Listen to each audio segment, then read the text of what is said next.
நடிகர் ஜிபி முத்து இடப்பிரச்சனை தொடர்பாக திருச்செந்தூர் வட்டாட்சியர் அலுவலகத்தில் சமாதான கூட்டம் நடைபெற்று வருகிறது. இதுகுறித்த கூடுதல் தகவல்களை செய்தியாளர் பவானி வழங்கிட நாம் கேட்போம்.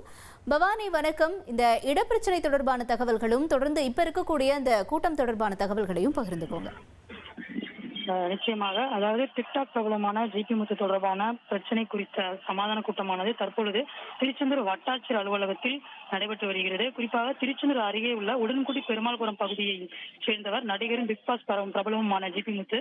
இவருக்கு சொந்தமான இடம் பெருமாள்புரம் பகுதியில் இருந்து வருகிறது. கடந்த சில தினங்களுக்கு முன்பு பெருமாள்புரத்தில் கீழத்தெருவை காணவில்லை என ஜிபி முத்து தூத்துக்குடி மாவட்ட ஆட்சியர் அலுவலகத்தில் புகார் அளித்தது பெரும் பரபரப்பை ஏற்படுத்தியது. இதற்கிடையில ஜிபி முத்து ஊர் மக்களையும் ஊர்கோவிலையும் அவதூறாக பேசியதாக கூறி ஊர் மக்கள் ஒன்று கூறி நேற்று ஜிபி முத்துவின் வீட்டை முற்றுகையிட முயன்றனர். இதில் இரு தரப்பினருக்கும் இடையே வாக்குவாதமானது ஏற்பட்டது.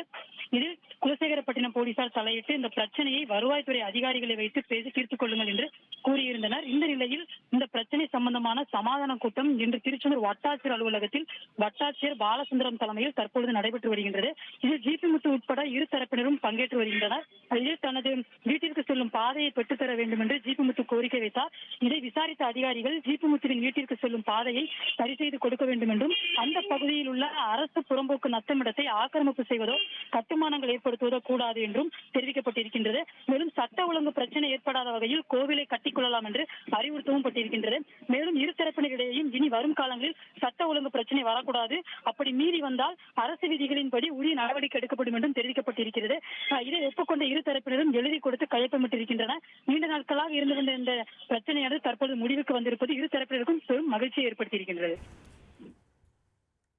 உங்களுடைய தகவல்களுக்கு நன்றி பவானி. செய்திகளை உடனுக்குடன் தெரிந்து கொள்ள உடனே சப்ஸ்கிரைப் பண்ணுங்க.